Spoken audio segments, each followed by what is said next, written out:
Hello, students, and welcome to English class. I'm your English teacher, Mr. Oza, and it's time to do classwork number 20. This chapter is called Goldstein's Book. In the novel that we are reading, the book is called 1984, written by George Orwell. All right, let's jump in. First, some instructions. You're going to look at 4 pictures. We're going to go over those 4 pictures together right now. And after you're done watching this video, you're going to write down one prediction based on those 4 pictures. And you're going to write down one question based on those 4 pictures. And then I will give you some feedback here during class based on your prediction and your question. All right, so let's look at these 4 pictures. I'm going to basically use this as a little bit of a preview for today's reading. All right, first of all, the setting. We are in Mr. Charrington's apartment, the secret apartment with no telescreen that Winston is renting for just a few dollars a week. He's already brought Julia here once for their little private time, and he's doing it again. If you remember from Classwork 19, Winston and Julia met up with this guy named O'Brien. That's Winston's boss. And O'Brien basically had Winston and Julia join the Brotherhood. It was a very exciting moment, and O'Brien told Winston and Julia all about this secret, rebellious group called the Brotherhood, and they joined the fight against Big Brother and the party. And here is a picture of the leader of the Brotherhood. His name is Emmanuel Goldstein.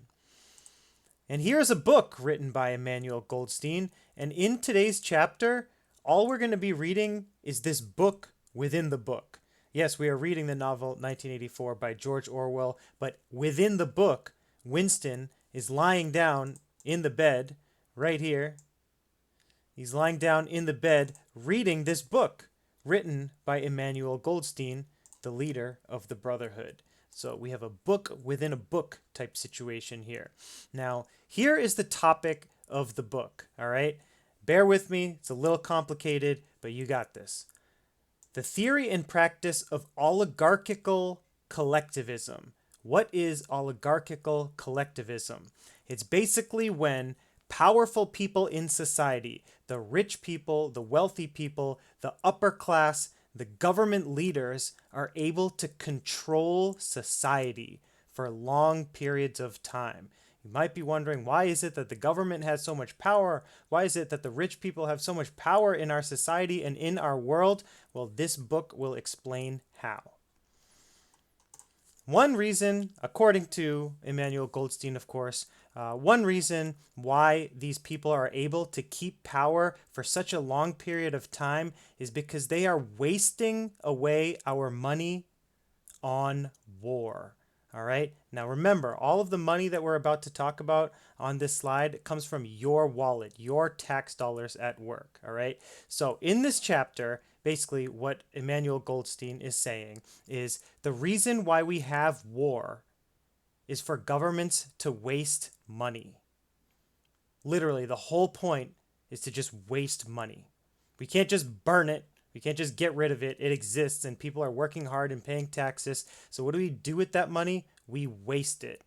Instead of spending it on education, on healthcare, reducing poverty, coming up with like amazing scientific feats, we waste that money. Why do we waste that money? Because it's going to keep the social classes divided. It makes it so that the lower and middle classes will never become rich. It makes it so that the upper class in society will always stay there.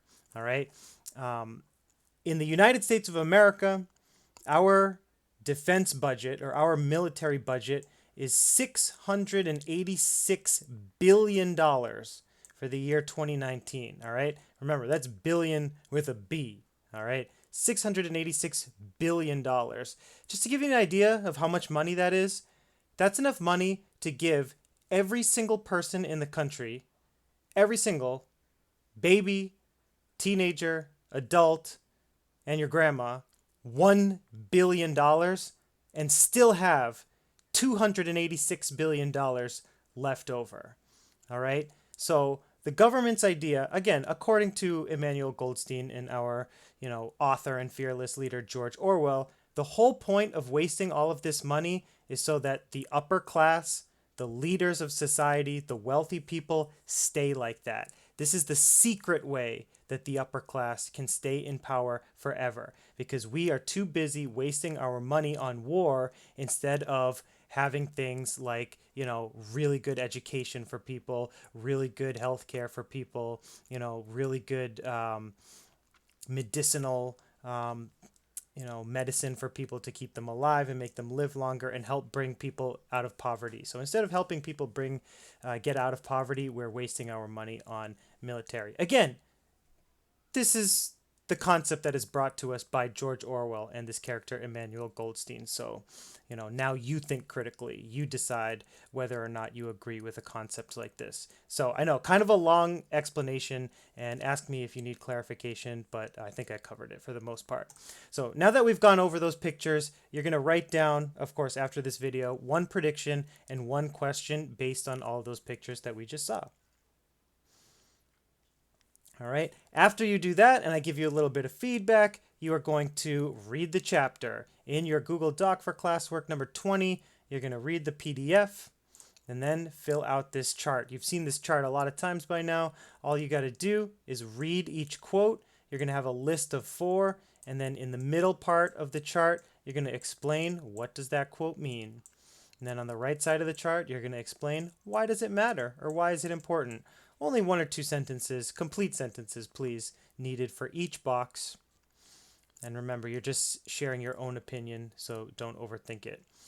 After you're done with the chart, you're going to have one open response, and predictably that open response is going to have to do with your opinions on the idea of the government wasting money on war so that we can keep social classes divided and make social mobility very difficult. All right? Please use a quote from the book or anywhere to support your answer. And remember, you have 4 really good quotes that I've already picked out for you. You can just use one of those if you want to save some time. All right, I hope you enjoy the reading today. I hope this video was helpful for you. Thank you so much for watching, and have a good class.